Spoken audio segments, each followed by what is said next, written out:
Welcome to Find Your Tribe podcast. We're broadcasting from beautiful Portland, Oregon. My name is Annie Lavender Weller. I'm a member of the Turtle Mountain Band of Chippewa Indians and co-founder of the Leadership Lab, which is a career, academic, and transitional coaching nonprofit. I'm also a serial entrepreneur, author, and International Coaching Federation, ACC certified business coach and consultant. Welcome to my podcast, Find Your Tribe.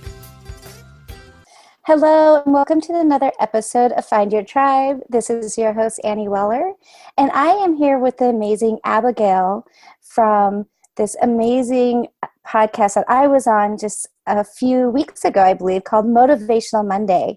So Abigale is a trainer, a tutor, a life coach. She identifies as and addresses the inner and outermost difficulties that is holding you back by allowing you to move forward with confidence. Before she was a life coach, she had a successful career in television, and she decided to pursue her life goal of becoming a coach. She's worked in both the UK and China, where she's coached students and adults in schools with the theme of confidence, motivations, and life skills. And as I said, she regularly hosts a confidence and motivational workshops across London.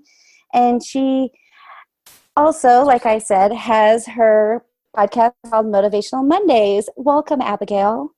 Hey, Annie. How are you doing? I know it's very early morning for me, very late night for you. Yes, it's been a long, tiring week, but I'm super happy and thrilled to have made the connection with you. Yes. So I'm looking forward to our conversation. So I always ask my guests, what does Find Your Tribe mean to you? It's a really good question because essentially I believe that as individuals, we're all longing to find a place where we belong.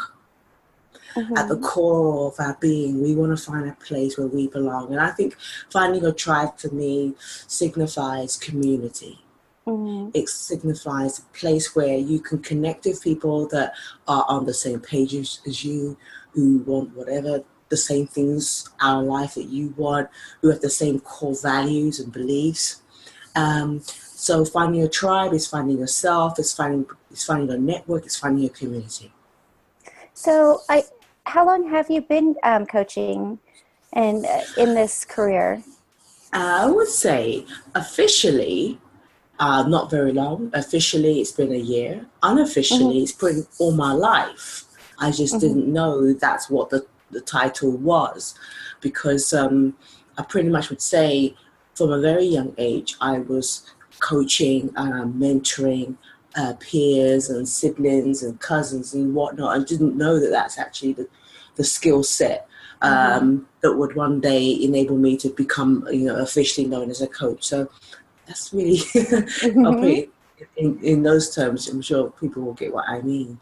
Exactly. And I completely agree with you. When I had my marketing advertising firm, I was doing a lot more than just doing marketing advertising. You're really supporting, mentoring, and coaching your clients to become better at what they do. And so, and at the same time, that life coaching and that confidence coaching is so important. So can you tell me a little bit about your journey? Because if people can't realize by your accent that you're in the UK, and tell me a little bit about your journey. It's been an interesting one. So originally born in the UK, London, and it's been very diverse because as we're speaking, I'm actually speaking from China. Oh. So so it's just amazing how your gifts will make room for you and take you to places that you would never imagine in dreams. So most of my life was pretty much central around in the UK. I, for a number of years, worked in television as a presenter, producer, writer. I loved it. I absolutely felt like that was my life calling, and I pretty much still do. But it was about diversifying my skill set. So at a particular point, career, when everything was going really well, the network I was working for, the broadcaster, hit a really tough, rough spot. It was around about the time 2009 when there was a credit crunch, and it was a global issue, and so as an industry, broadcasting media got hit severely. And as an independent broadcaster, they got hit to the point where they had to relinquish control and let a lot of employees go. So they tried to hold on to myself and other members of staff for as long as they could, but a point came where they had to let me go. And it wasn't a devastating moment looking back. I was quite excited because I had felt for a very long time that although I was living my dream, I was, writing and producing programs, and I pretty much had the freedom to do whatever I wanted. And as a result, my work was awarded for a particular topic I covered on domestic violence. And I was making headway and creating impact. But there was a part of my, kind of maybe on the inside of me, that I felt like there was something more. There was something more to my journey. And I didn't know what that more was, Annie. So when that door essentially closed, it was a very dark journey from there onwards. I liken it to a bit of a wilderness period of where I had to redefine who I was. So everything I'd known, everything I'd done was central around television. Everybody associated me with the network I was working with. So for a very long period of time, what felt like eternity, back then, I just didn't know what the next steps were. But I, at the same time, knew there was something more for me. And fast forward to where I am now, I stumbled into this industry, and I've got to honestly say it like that. I stumbled into the industry where I actually was asked. I was in China at the time, so I'd left London.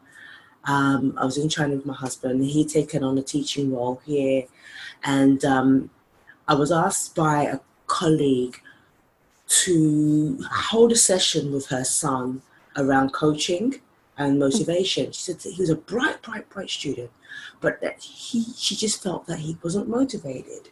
So I thought, okay, sounds like something I could do, because I've done a lot of work with young people over the years. And so I started doing some research and dived into a lot of the stuff, did the session with the young boy, and something in me came alive.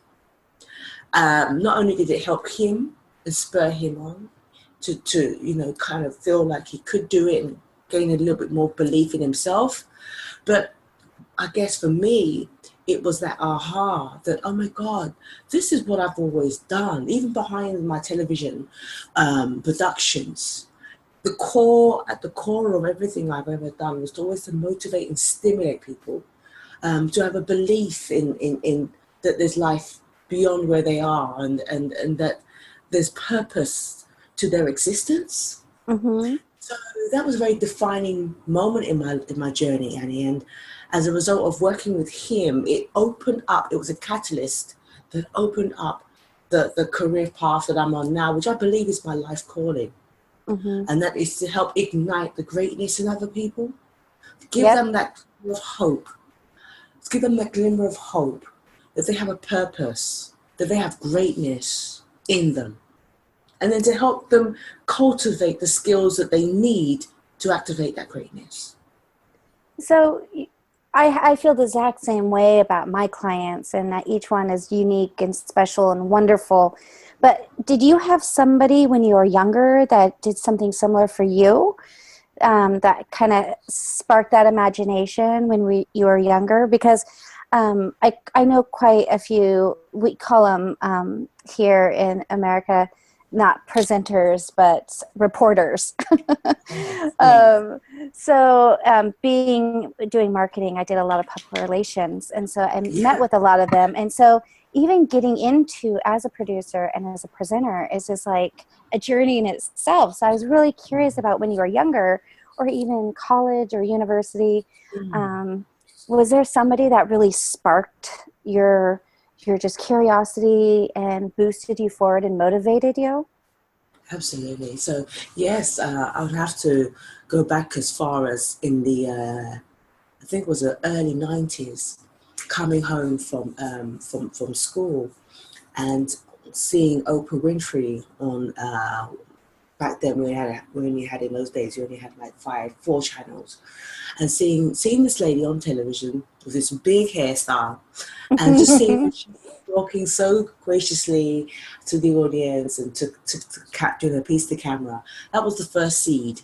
It was Oprah Winfrey. And I mean, she's kind of, from a long distance, I'd say, been a mentor of mine ever since. And certainly growing up and just being inspired by celebrities, being inspired by creative women, strong women who believed in themselves and who were inspiring other women to do the same, have always been women that I've gravitated to. Absolutely. So I stand and agree with the quote by Maya Angelou that says that we stand on the shoulders of giants.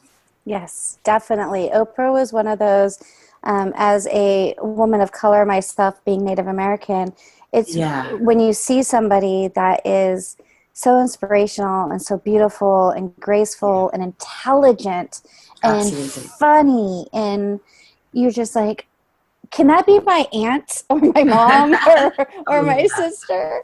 And thank you for inspiring me for so long. I mean, she's been at it for so long. It's just amazing and wonderful that she's definitely one of the pioneers of television. Absolutely. For sure. Yes. Yeah. So what kind of reporting did you do? I know you talked about the domestic violence, but I'm just really curious. Yeah. Back then, I was very much concerned about not wanting to be pigeonholed as a presenter. So my focus initially getting into the industry was for entertainment. So I was covering like events that were happening around in the capital of London and kind of being the focal point for being there and interviewing celebrities and so on. But as I got kind of deeper into my journey and I studied journalism at university, I got deeper into I call it my art, my craft. I felt like, I needed to find my voice because there were so many voices, and I found my voice was around talk shows. Hence why Oprah was kind of like the ultimate, kind of point of reference for me. So I created a program called Express Yourself. My demographic was young people, and the idea was to create topical points that at that time, so I'm talking about 2005, 2006, at that time, these were topics that weren't really being shared, that the topics that were actually being swept under the carpet. And may I also add as well that not only was my demographic young people, but also I was working for a network that was faith-based. So I was one of those people, I'd say back then, who was kind of on the whole controversy route of where I was bringing up topics that were real kind of like shunned down topics that churches never at that point in time wanted to talk about, like homosexuality, promiscuity, stuff like that was happening, that took place. But I wanted to create a real safe haven for young people, and also I had adults as well that would come on and that would feel they wouldn't have the sense of judgment. They wouldn't feel condoned because of this or that, but they could have an open forum to share their experiences and challenges. And then I would invite top psychologists and counselors to actually be on the show and to help support them and give them advice and guidance. That's wonderful. And excuse me, we don't really have those type of celebrities here other than the Oprah. The Oprah. Here we don't. It's just interesting how much television has changed, and also the difference between American television and also other countries and their television. When I always travel, so forth, I always like to turn on the television, even though if I don't understand what they're saying, it really gets a sense of their culture and the way that they take care of their people. And, if we, I did media studies and communications. And so media was born to educate and to entertain and to be free. And we've kind of gotten away from that. So I'm really curious how as a presenter has helped you or maybe transformed you into this coach that is so motivational, and just your coaching is just amazing, and what you do, and really helping people discovering purpose and direction is so important, especially nowadays with all the stuff that we have coming at us all at once, especially young people. So how has that really helped you, I guess, move forward with your career? Certainly. I think it's only when you look back over your life, you start to be able to join the dots, and you realize that, every experience and your training, nothing's ever wasted. Because certainly when I started coaching, I couldn't make the connection between, okay, I worked in television and now I'm coaching. I couldn't make the connection at first. The two didn't mix. But now, as I've got further into my craft, I realized that working in media, learning about communication and the art of communicating with people, the ability to actively listen to not just what's being said, but more importantly, what's not being said, and to realize and recognize that everybody has a story. And it was then that the unraveling began for me, that as a coach, we are essentially trying to help our clients redefine whatever that story has been that they've been telling themselves. Yes. Right. And so as a journalist, my job was to always discover that story. And most of the time I was really passionate about the unsung heroes, the stories that nobody really wants to talk about, the stories that people just kind of like, shove out because it's not glamorous, it's gritty, it's dirty. And so now I really see how those two art forms of training complement one another. And I think the greatest compliment as well for the both trainings that I've had is that I've learned how to really, I guess, connect with people. Because to be effective as a communicator, as a reporter, as a presenter, you need to have effective communication skills. You need to really be able to have good people skills. And as a coach, you better know how to have good people skills if you're going to build a business, So, those have been great groundings for my training. And I know, as a coach, and I do a lot of life coaching, because if your business, since I'm a business coach, if your business is messed up, something's going on in your life too. Yeah. So how do you push somebody out of that comfort zone? How can somebody push themselves out of that comfort zone of, we have, like I was saying, we have so much media coming at us, and you see these beautiful people on television, and you look at your life and you look in the mirror and it's like a cloud over your head. How can we start, moving forward and really removing our limited beliefs and getting motivated? It's that time of year too, where people are starting to do resolutions and goal settings and so forth. So do you have any words of wisdom that you can share with us?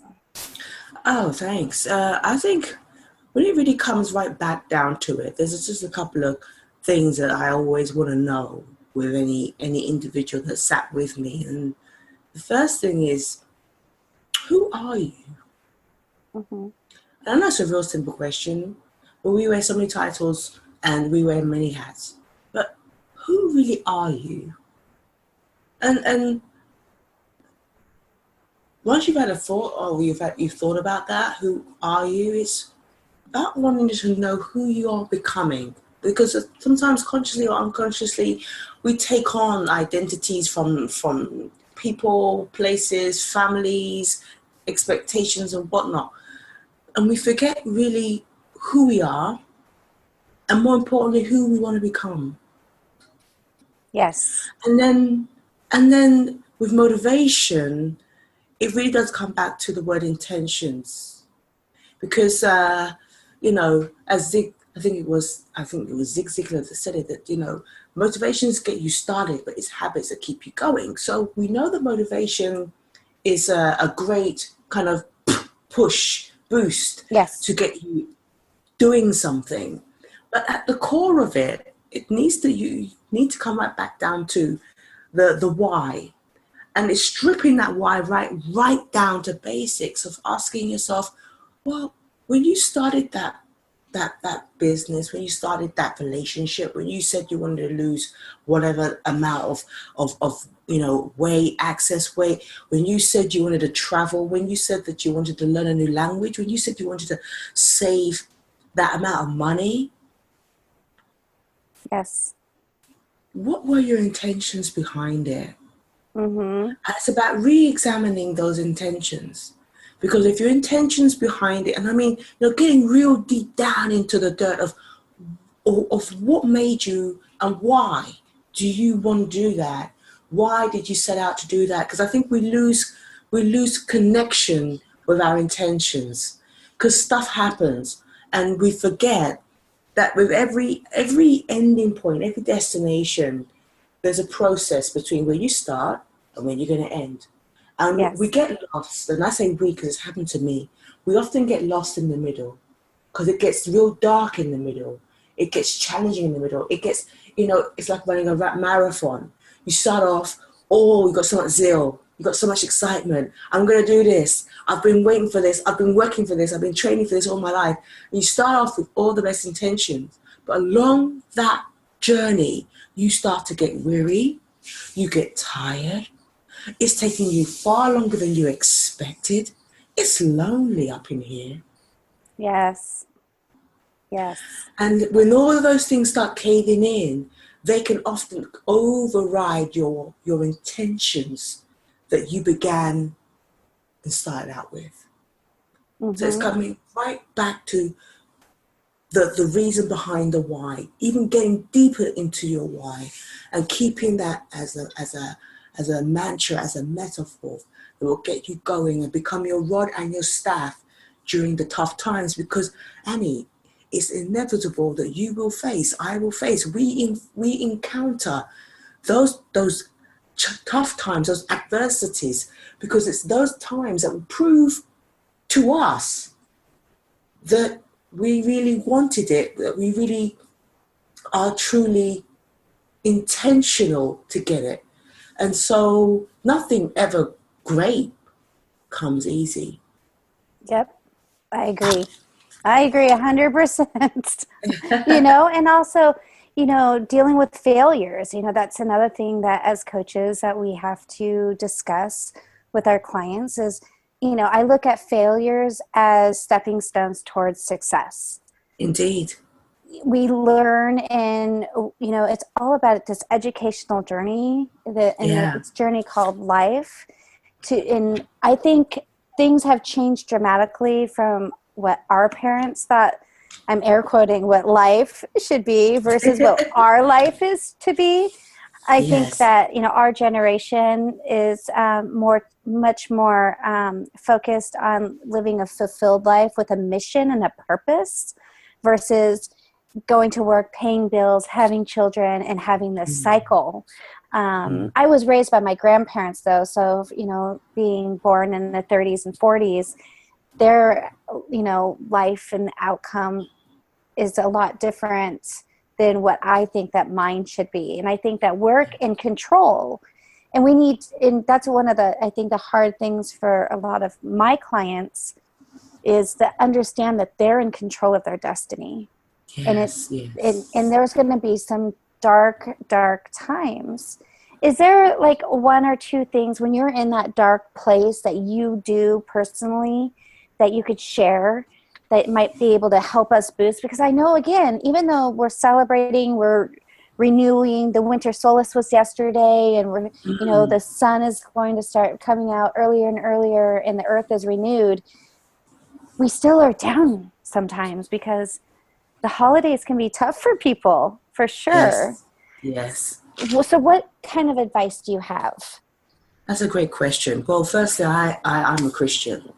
So my life essentially evolves around faith. And being a Christian doesn't make you exempt from, tough times and challenges, none whatsoever.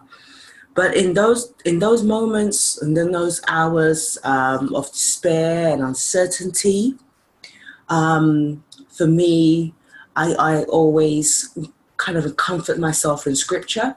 I have particular scriptures that are the bedrock and kind of give me that, it's where I can anchor my hope in that. I also listen to inspiring music. It could be gospel. It can also be motivational. And I soak my atmosphere. I literally soak myself and I immerse myself in this. And I'm also, I say in the last year about in the last year, I've realized that exercise, and when I say exercise, I'm not necessarily saying, go out for like a massive marathon run, but I've learned that there's such tranquil, it's like a very therapeutic process of where you just take yourself away from your environment. You put some headphones in your ears, you listen to something that's going to uplift you, purposely find something that's going to uplift you, and you just take yourself into a space, an environment. And if you can, find yourself a green space. There's been some studies done by psychologists that suggest that whenever you're really going through, whether it's financial challenges or some sort of clinical depression, or even just, you're just kind of finding your mood is really low, taking a stroll in a park, being out and amongst nature can be the most rejuvenating experiences you can give yourself. And just doing that and take 20 minutes, 30 minutes, however long you have, you can be amazed that by the time you return, one, you'll find your endorphins have been released. You've got a lot more energy. Your mood may slightly have improved, but something even more significant will happen. You'll either have a shift in your perspective. So whatever's going on, it's not that the situation or the problem has changed, but all of a sudden you might see it differently, if that makes sense. Yes. You might have also had an epiphany. You might have also had an idea. Well, actually, maybe I could ask this person for help. Or I could maybe make a phone call. I could maybe try again. But you'll get some kind of breakthrough by doing something so simple as going out into nature, taking a walk, listening to purposeful, uplifting, inspiring music or podcasts or anything that's going to spur you on. It's mind-blowing, as well as going for runs. Also, it's a game changer for me. But ultimately, I would say in times like these, Annie, it's important that we have faith and we anchor ourselves in hope, because we are living in perilous times. And so we must not lose hope. I find so many people have lost hope, and it's such a sad thing to see, because, there is a rainbow in the cloud, and I really believe strongly in that the better days are ahead of us. And we mustn't lose hope. Yeah, there's a song, and I always remember this line, that to find the silver lining, there has to be clouds in the sky. Ooh. And it's a country singer, and I just really love her. I think it's Kacey Musgraves, and she has this one song, and it's just like, and that's just a line that sticks out for some reason for me. It's like, to see the silver lining, there has to be clouds. If there's going to be rainbows, there has to be rain. It's the way that we are. And one of the things, as being a Native American, we really cherish the earth as our mother, and she renews us, and she folds into us, and she takes care of us. This earth takes care of us. And as long as we take care of it, and going out there in nature and breathing that beautiful air. I'm very, very lucky to live in the Pacific Northwest. I'm an hour away from the ocean, and I'm an hour away from the mountains. But that doesn't mean that we need more people moving here. We have a huge population boom. I don't know how it's where you're at, but we are having a huge population boom that a lot of people are moving here to the Pacific Northwest. So how are things going overseas? I mean, we're so immersed with what's going on with our own, craziness in America. I'll just let you know, it is really weird. The things that are happening.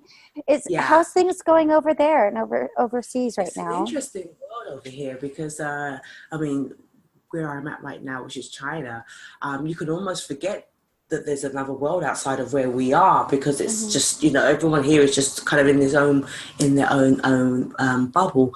But it's a great time here for expansion. China is a very prosperous nation. I certainly say that, that from I think it was from the 30s and 40s, there's been a real boom in the economy.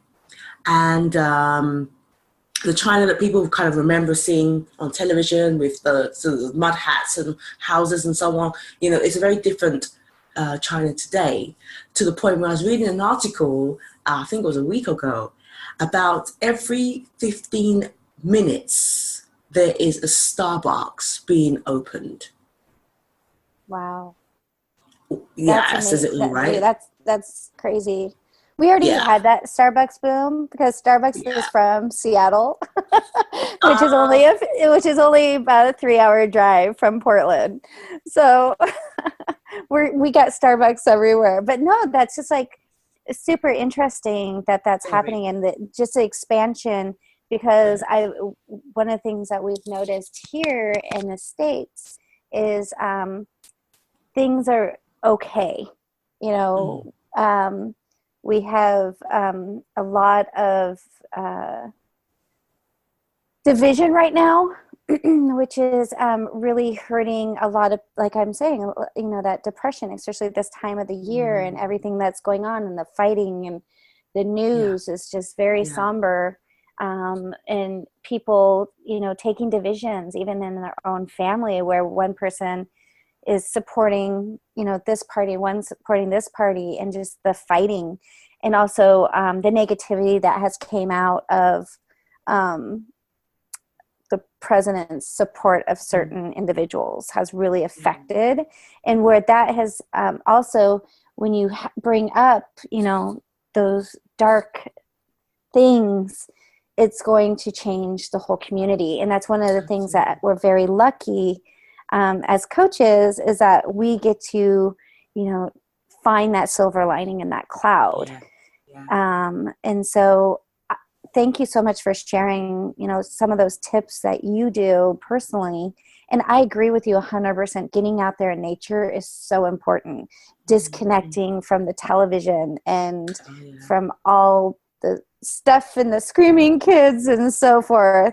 So you say that you also work with youth too. Yes. So is that do you mostly work with youth, or you mostly work with adults, or is it a 50-50? Yeah, 50-50. 50-50, but I would probably say at the core of my being, young people have always been,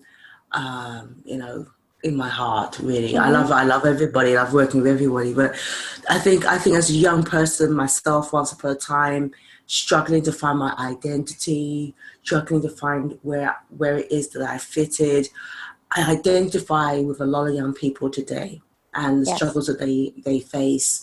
So, I've always got time, always got lots and lots of time for them. And I see myself as like a big sister as well. Yeah, to them, because they need a lot of love. I think they get misunderstood. They get a bit of a bad rap at times, and so then it becomes a self-fulfilling prophecy that if you don't have anybody speaking into your life, if you don't have anybody speaking good of you and speaking, your future, then if everyone's sort of talking down that you're only going to ever become, and you're as bad as your father and so on, then a lot of the time that's their expectations. They don't rise above those expectations that are put on them. So I have a real heart for young people. Absolutely. What do you see the biggest challenges? Because I know it's a lot different. I mean, if I had a cell phone that had my Facebook and all these media and images, and I know that here in America we deal a lot with bullying, especially cyberbullying. What do you feel like the biggest challenge right now that you're facing with your youth clients? That they, I would have to link that to London because that's, I've kind of got much more understanding of what's going on there at the moment. There's this massive disparity between, we've got this epidemic with crime, youth gun crime and sort of knife violence that's happening in the city areas. And I think there's an issue where, all right, we do have to look at, obviously, modern technology is a fantastic thing. It's been a blessing. The fact that I'm in where I'm in China, you're in the US, and we're having this conversation right now. So it's an amazing thing that we have. But the flip side to it is where I think the demands in households and in families where parents are having to work longer hours. So they're spending less and less time in the home. And young people are sort of kind of, being left, and I'm generalizing here, so please, by any means, anyone, I don't want to offend anyone listening, but you're just finding that more and more cases, certainly in the UK, of where parents, it's either one parent family, so it's only one income, or if it's two parents, they're working longer hours because obviously the lifestyle demands are there. So young people are left alone a lot longer. Yes.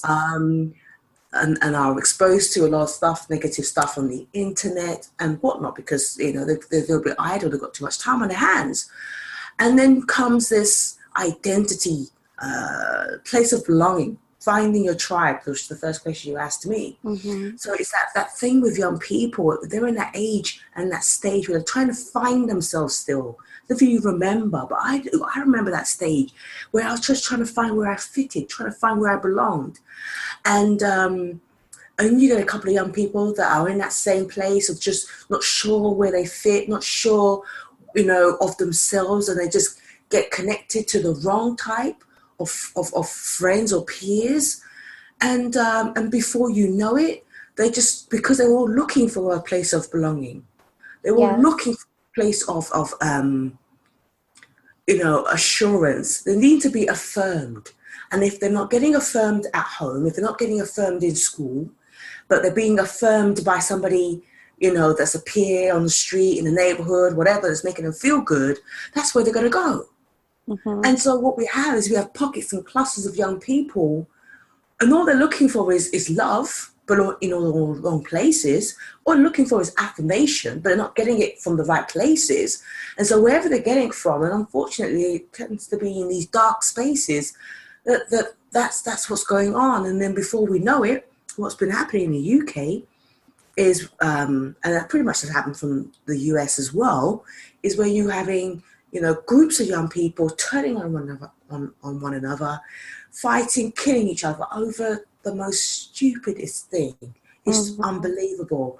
A college that I was working at, teaching in, it really hurt me to the core because the stabbing took place just outside the college.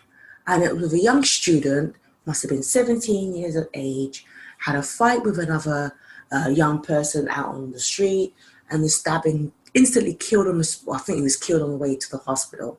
Oh, so sad. And it just is devastating. And this is the sort of thing that's going on. But when we look back to why, what really are the factors involved here that's influencing this kind of behavior, and a lot of it is to the fact that they're not getting the needs met, they're not getting affirmed, they're not getting the identity in place that makes them know that, we're all beautiful, we're all special, we're not each other's enemy, if that makes sense. Yes, definitely. Yeah, we went through, especially in the 90s and 2000s, a huge gang issue. And the thing is what's happening in the US is kids are on the internet and they see these, idols, since I'm not putting down the Kardashians, but I like to use an example where, they think like, oh, if I just do this, I can make millions of dollars. If I look like this, I'm going to get my ideal boyfriend. Excuse me. We also have a major problem that we don't talk about here is human trafficking. Yes. Issue with Huge. children, and also a huge homeless issue with our youth, especially with our LGBTQ youth, where parents just, they leave home because of issues, because of bullying issues from schools and so forth. And that really comes down from the top leadership down to their leadership in the home. And everybody is struggling to make ends meet. So mom and dad, and there's tons of single mothers. My mother was a single mother, and I ended up getting raised by my grandparents. But even when I turned about 11, 12 years old, my grandmother started working too. There was that weird recession. And so we had a term called latchkey kids. It's where you wore a key around your neck. That's right. Yes. Same term in the UK. Yeah, I remember that stage. So, and that's how we were raised. But if you want to have a lifestyle where you can pay your mortgage, you can have, a car, and your kid can have clothing on their back, both parents have to work. I mean, it's getting very interesting. We're going into interesting times, and I have hope for us. Absolutely. I really have hope, because that's all sometimes you can have. You got to see that silver lining in the cloud. You've got to have hope. Well, I know I got to let you go. It's super early in the morning, super late for you. I would love to have you come back on. I say this to almost all my guests because there's so much more we can discuss. I really would love to hear more about what's going on, and especially with the stuff that you're doing with the youth and so forth. But I know that you have your podcast and so forth. So how can people get a hold of you? Oh, bless you. Well, all you need to simply do is you can type Motivational Monday in a Google search, and you'll be able to go straight to iTunes or Stitcher or wherever else you listen to it. If you've got the podcast app on any device, you can certainly look me up, Motivational Monday. Or you can go to my website, which is abigaleotchere.com. That's Abigale, ABIGALEOTCHERE.com. If that's too difficult, then just do a Google search, Motivational Mondays. It'd be great to have you listening. And I'll also have all those links in the show notes. And again, Abigale, thank you so much for taking the time. And, I was on your podcast, and it was such a wonderful experience, and I appreciate it. Again, everybody, thank you for listening to another episode of Find Your Tribe. If you need to get a hold of me, go to annieweller.com, and have a beautiful, wonderful rest of your week. Bye-bye. Wow.